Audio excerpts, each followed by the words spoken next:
안녕하세요. KCN 요리 토크 세상 토크 시간입니다. 오늘은요, 국수 이야기를 나눠볼까 해요.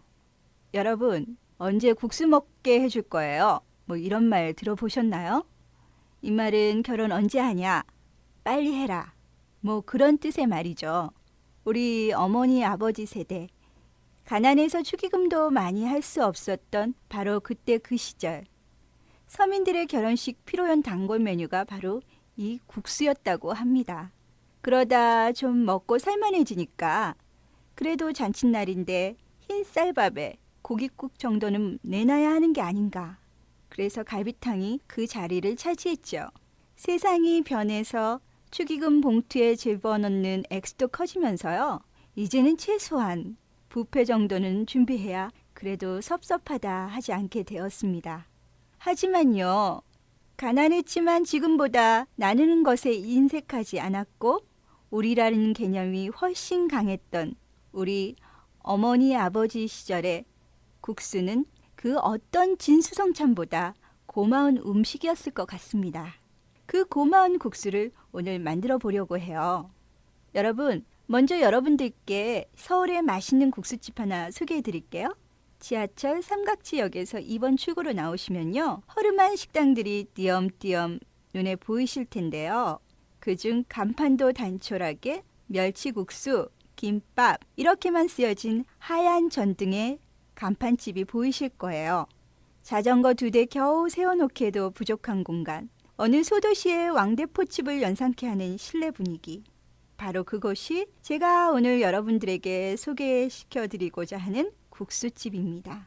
그곳에 가시면 엄마 같은 혹은 할머니 같은 분이 진한 육수의 맛을 내셔서 국수를 팔고 계십니다.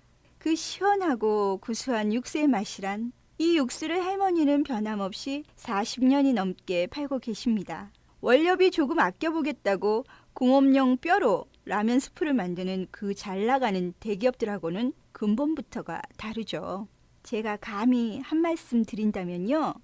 대기업 관계자 여러분, 할머니의 한결같은 이 정성과 맛을 좀 배워가시기 바랍니다. 그리고요, 우리 제품에 MSG 없으니 사 먹으라고 욱박지르지 마시고 그냥 그랬으면 좋겠네요. 이제까지 MSG 덕분에 좀 먹고 살게 되었습니다. 국민들의 건강을 굳이 해쳤다고 하기보다 생각을 안 한 덕에 나와 나의 가족들은 배불리 무엇이랄까 럭셔리하게 살게 되었습니다. 참 죄송하게 되었습니다. 하지만 이제부터는 할머니 집 국수처럼 한결같은 마음으로 국민들의 건강에 힘쓰겠습니다. 다시 한번 죄송하게 되었습니다. 뭐 이런 양심 고백을 하시면 어떨까요? 좋은 일도 좀 많이 하시면서요. 아무튼 지극히 평범한 이 식당이 어느 제보자에 의해서 사람들에게 주목을 받게 된 적이 있었습니다.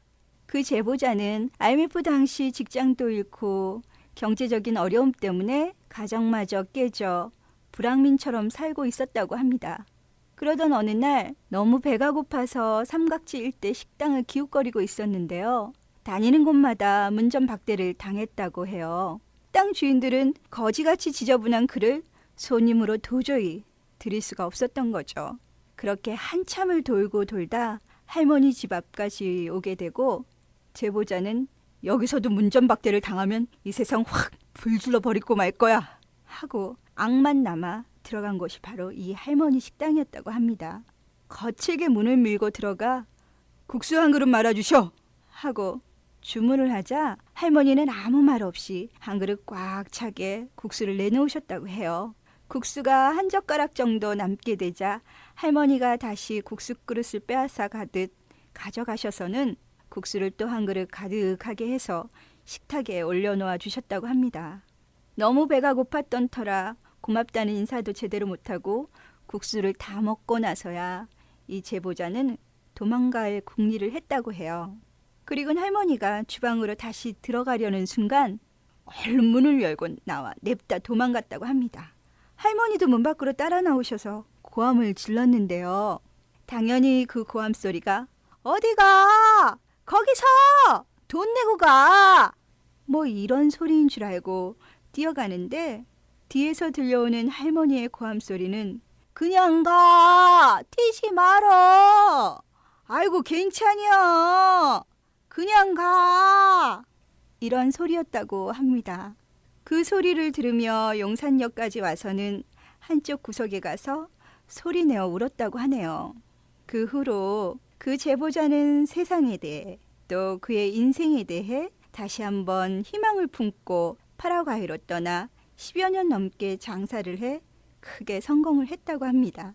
성공을 하고 난 후에 다시 한국으로 돌아와 이런 이야기를 알리게 된 거죠. 한 사람의 따뜻한 마음과 정성 어린 음식이 어쩜 방화범이 될 수도 있었고 또 잡범이 될 수도 있었던 한 사람의 인생을 훌륭한 사업가로 만든 그런 이야기입니다. 여러분, 말과 음식에는요, 이런 기적의 힘이 있나 봐요. 우리 그 기적의 힘을 믿어보면서 그 기적의 힘을 만들어 보기로 해요. 먼저 레시피는요. 소면하고 큰 멸치 한 주먹, 다시마 2장, 무, 그리고 고명거리로 애호박, 당근, 계란 1개입니다. 먼저 큰 멸치는요. 배를 갈라 불순물을 제거하시고요. 기름기 없는 뜨거운 후라이팬에 살짝 볶아서 비린내를 날려주세요. 다시마는요. 물 묻힌 가재 손수건으로 닦아주시고요. 파는 깨끗이 씻어서 준비해 주시고요. 무는 얇게 썰어 같이 준비해 주세요. 이렇게 준비한 것에 물을 붓고 한 20분 정도 푹 끓여 육수를 만들어 줍니다. 자, 이제 소면을 삶아 볼게요. 소면을 삶을 때는요. 끓는 물에 소면을 넣고 그 소면이 보글보글 끓어서 거품이 넘칠 때쯤 얼음과 함께 찬물을 넣어주세요. 이래야지만 국수가 쫄깃거리는 거 여러분 다 아시죠? 이제 국수가 잘 삶아졌는지 한번 볼까요? 한 가닥 건져서요. 주방 벽에 휙 던져보세요. 그대로 벽에 잘 붙어 있으면 국수는 잘 삶아진 겁니다. 좀 격하시다고요? 다 익은 국수는 소쿠리에 부어서 끓는 물을 제거하시고 수돗물에 한번 씻으시고요. 얼른 얼음 띤 찬물에 담가주세요. 이래야지 더 쫄깃해집니다. 이제 고명을 준비할게요. 끓여 넣은 다시마는 얇게 채쳐주시고요. 황백지단도 역시 채쳐주세요. 애호박과 당근 같은 것은 같은 사이즈로 채쳐서 살짝 볶아주시고요. 이렇게 준비한 것들을 삶아놓은 국수에 예쁘게 고명으로 얹어주시고 난 후에 뜨거운 국물을 부어주시면 됩니다. 드실 때는 김가루나 후춧가루, 고춧가루, 파 송송 썬 것을 식성대로 곁들여 주시면 완벽한 국수가 됩니다. 와, 정말 따뜻한 국수가 만들어졌네요. 자, 이제 식탁으로 옮겨볼게요. 여러분, 국수 드시기 전에요. 제가 시 하나 소개해 드릴게요. 잘 들어봐 주세요. 국수가 먹고 싶다.